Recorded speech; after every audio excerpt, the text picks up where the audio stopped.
क्या एग्जाम में हम ब्लू इंक यूज करें या ब्लैक इंक यूज करें? क्या कोई एक्स्ट्रा क्वेश्चन करने का हमें कोई बेनिफिट होगा? क्या पहले लॉन्ग क्वेश्चन करने से नंबर ज्यादा आते हैं या शॉर्ट क्वेश्चन करने से? क्या हर क्वेश्चन के एंड पर हमें 2 लाइनें छोड़नी पड़ेंगी? क्या हमारी हैंड राइटिंग के भी मार्क्स करते हैं?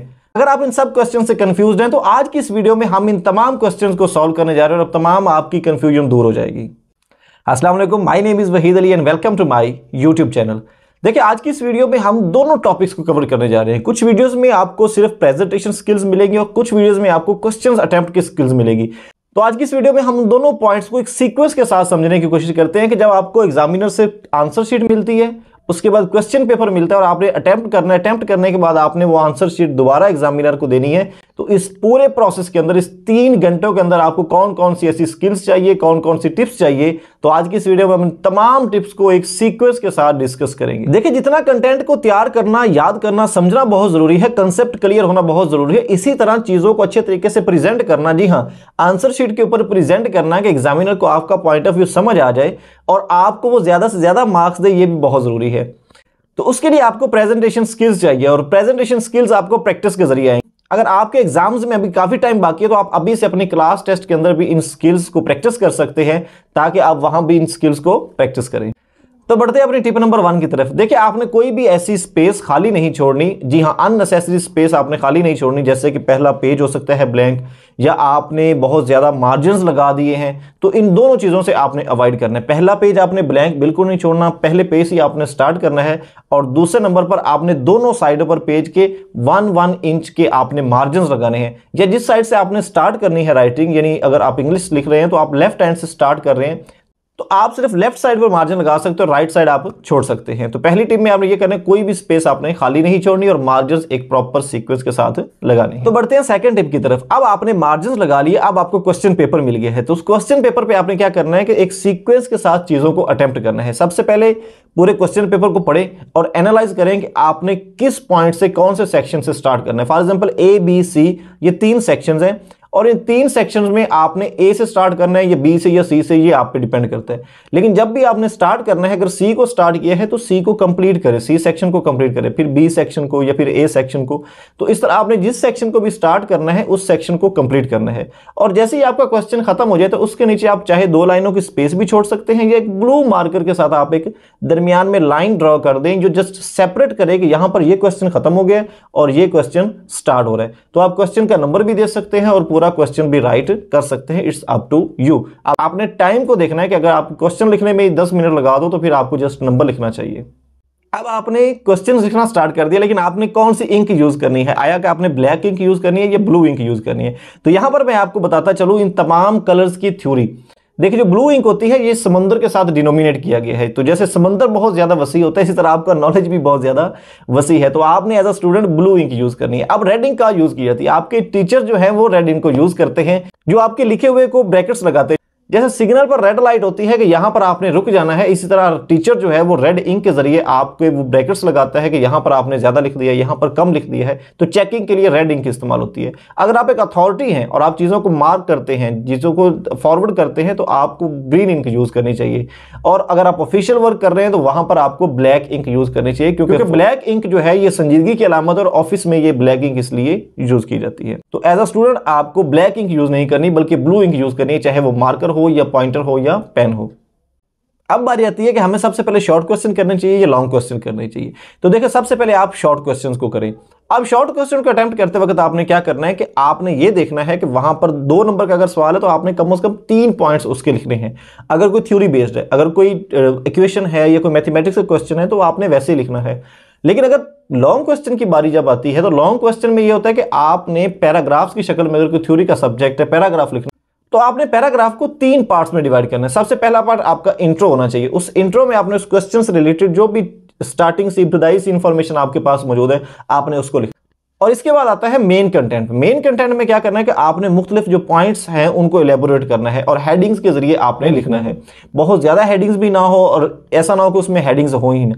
जो प्रॉपर और रेलिवेंट हेडिंग्स है आपने वो उसके अंदर लिखनी है। तो सबसे पहले आपने ब्लू मार्कर के जरिए उसकी हेडिंग लिखनी है और नीचे उसकी एक्सप्लेनेशन लिखनी है। और तीसरे नंबर पर आपने ये करना है कि उसका कंक्लूजन अगर आप दे सकते हैं इस क्वेश्चन से रिलेटेड, आपका कोई कंक्लूजन है, जब बुक में ऐसा कोई कंक्लूजन मौजूद है तो आपने उस कंक्लूजन को वहां पर लिखना है। तो इसी तरह आपने शॉर्ट क्वेश्चन को और लॉन्ग क्वेश्चन को अटेम्प्ट करना है। पांचवें नंबर पर यह आता है कि आपकी हैंड राइटिंग से आपके मार्क्स कटेंगे या नहीं कटेंगे। ये बहुत ही एक बड़ी मिथ है और बहुत ही कंफ्यूजन है कि आया कि हमारे हैंड राइटिंग से मार्क्स कटते हैं या नहीं कटते।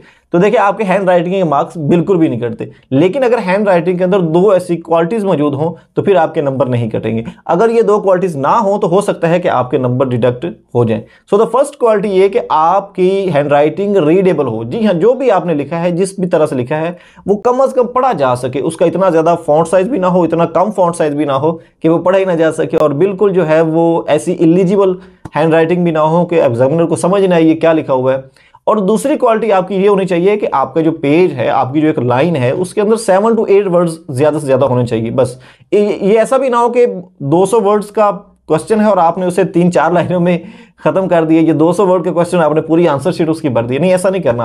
आपने एक लाइन में 7 से 8 क्वेश्चंस को लिखना है। तो ये वो हैंड राइटिंग की बेसिक दो क्वालिटीज है कि आपकी रीडेबल हो और दूसरे नंबर पर आपकी वर्ड स्पेसिंग है वो इतनी 7 से 8 वर्ड्स की होनी चाहिए। तीसरा ये कि लिखते वक्त आपसे अगर कोई गलती होगी क्वेश्चन की तो आपने उसके ऊपर एक सिंगल लाइन ड्रॉ कर दी। उसको बहुत ज्यादा ऐसे ऐसे करते करते ऐसा पेज की दूसरी तरफ से वो इंक नजर आ रही है, जस्ट एक सिंगल लाइन ड्रॉ कर दें अगर आपको वहां पर कोई गलती नजर आई है या वहां कोई गलती हो गई है। अगर आपका पूरा क्वेश्चन ही गलत हो गया तो जस्ट उसके ऊपर एक क्रॉस लगाकर फिर उस क्वेश्चन को दोबारा लिख दें। नेक्स्ट नंबर पर जो छठी टिप हमारी ये आती है कि जब आपने पेपर अटेम्प्ट करना है तो आप ये समझे कि आप किसी बच्चे को या किसी ऐसे शख्स को समझा रहे हैं जिसको बिल्कुल ही नहीं पता। तो आपने ऐसा नहीं करना कि वहां पर कुछ एब्रीविएशन लिखना स्टार्ट कर दें। आप जो टेक्स्ट मैसेजिंग के अंदर आप शॉर्ट वर्ड्स यूज करते हैं वैसे आपने वर्ड्स नहीं इस्तेमाल करने। आपने प्रॉपर तरीके से एक्सप्लेन करना है चीज़ों को, अच्छे तरीके से एग्जाम्पल के जरिए आप उन्हें बताएं। अगर कोई डायग्राम बना सकते हैं तो वहां पर कोई डायग्राम जरूर बनाएं। बहुत दफा ऐसा होता है कि उन स्टूडेंट्स के नंबर ज्यादा आते हैं जो पेपर के अंदर डायग्राम्स बनाते हैं। कोई भी ऐसा क्वेश्चन है जिसमें कुछ डायग्राम्स बनाए जा सकते हैं तो वहां पर आप अपने डायग्राम जरूर बनाएं। और अगर आपके पास टाइम है तो उसको कलर भी करें, ये बहुत ही अच्छा आपका इफेक्ट होगा। लेकिन अगर टाइम नहीं है तो फिर आप एक ही पेंसिल के साथ, लेड पेंसिल के साथ आप उस डायग्राम को बनाकर एक्सप्लेन कर सकते हैं। 7वें नंबर पर बहुत ही जबरदस्त टेक्निक आपके पास ये है कि टाइम मैनेजमेंट। बहुत से स्टूडेंट्स ये शिकवा करते हैं कि टाइम खत्म हो गया और हमारा पेपर बहुत बाकी था। तो इसकी वजह ये है कि आपकी राइटिंग स्पीड बहुत ही स्लो है। इसको फास्ट करने का तरीकाकार जो मैं अक्सर स्टूडेंट्स को रिकमेंड करता हूं वो ये कि जब भी आप अपने स्कूल में टेस्ट दे रहे हैं तो वहां पर कोशिश करें कि टाइम को मैनेज करना स्टार्ट करें। और दूसरे नंबर पर यह कि आप ये देखें कि कौन सा क्वेश्चन कितने मार्क्स का है, फिर उस हिसाब से उसको टैकल किया करें। अगर एक क्वेश्चन 2 नंबर का है तो आप उसके ऊपर घंटा लगा देंगे तो ये तो आपका नुकसान होगा ना, टाइम एक ही तरफ चला जाएगा। और 3 घंटों का पेपर आपने 2 घंटे और 40 मिनट में कवर करने की कोशिश करनी है और 20 मिनट एंड पर रखने अपने पूरे पेपर को दोबारा रीड आउट करने के लिए। देखिए, जब हम लिख रहे होते हैं तो हमें समझ नहीं आ रही होती कौन सा पॉइंट कब लिखना है, और हो सकता है हम कोई चीज़ मिस कर जाएं, कोई इंपॉर्टेंट इक्वेशन मिस कर जाएं, कोई गलती कर दें। तो उस 20 मिनट में आपने उसको रीचेक कर लेना है ताकि आपको ये तसल्ली हो जाए कि आपका पेपर ठीक लिखा हुआ था। और लास्ट टिप भी टाइम मैनेजमेंट के वाले। देखिए, आपके पास 20 मिनट बचे हैं और आपके 2 क्वेश्चंस लॉन्ग क्वेश्चंस अभी रहते हैं। तो आपने क्या करना है कि आपने यहां पर 4 टिप यूज करनी है। जी, 4 टिप का मतलब ये होता है कि आपने ऊपर एक मेन पॉइंट लिखना है। मेन पॉइंट लिखने के बाद नीचे उसके एक पूरी ट्री बना देनी है। फॉर एग्जांपल मैं आप मिसाल देता हूं आपको कि नर्वस सिस्टम। आपका क्वेश्चन रहता था लॉन्ग क्वेश्चन के एक्सप्लेन नर्वस सिस्टम।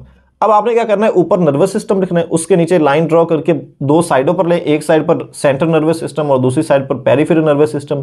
फिर सेंट्रल नर्वस सिस्टम में क्या होता है, 2 लाइनें ड्रॉ करें, एक साइड पर लिखिए आप ब्रेन और दूसरी साइड पर लिखिए आप स्पाइनल कॉर्ड, और फिर ब्रेन के कौन कौन से पार्ट्स होते हैं उनके नाम लिखते रहें। तो इसी तरह एक चार्ट की शक्ल में आप उस चीज को एक्सप्लेन कर सकते हैं। वैसे इस पर मैंने एक पूरी वीडियो बनाई है, हाउ टू टेक नोट्स, उसमें मैंने ये माइंड मैपिंग वाली टेक्निक इस्तेमाल की है। तो आप वो वीडियो भी जाकर देख सकते हैं, इसी प्लेलिस्ट के अंदर वो वीडियो मौजूद होगी। तो ये एक 4 टिप वाली आप अगर स्ट्रेटेजी इस्तेमाल करेंगे तो पूरे नंबर तो नहीं मिलेंगे, लेकिन कम से कम आपको उसमें से अगर 10 नंबर का है तो 5 नंबर, 4 नंबर, 6 नंबर आपको इंशाल्लाह जरूर मिल जाएंगे। तो इस तरह आप 5 मिनट के अंदर इस पूरे क्वेश्चन को सॉल्व कर लेंगे अगर आपके पास टाइम कम है। तो आज की इस वीडियो में हम उन तमाम टिप्स को कवर किए हैं जो प्रेजेंटेशन स्किल्स के हवाले से भी हैं और क्वेश्चन अटेम्प्ट करने के हवाले से भी हैं। तो मिलते हैं किसी और वीडियो में, तब तक इजाजत दीजिए, दुआ में याद रखिएगा। अल्लाह हाफिज, keep learning, keep watching, thank you very much.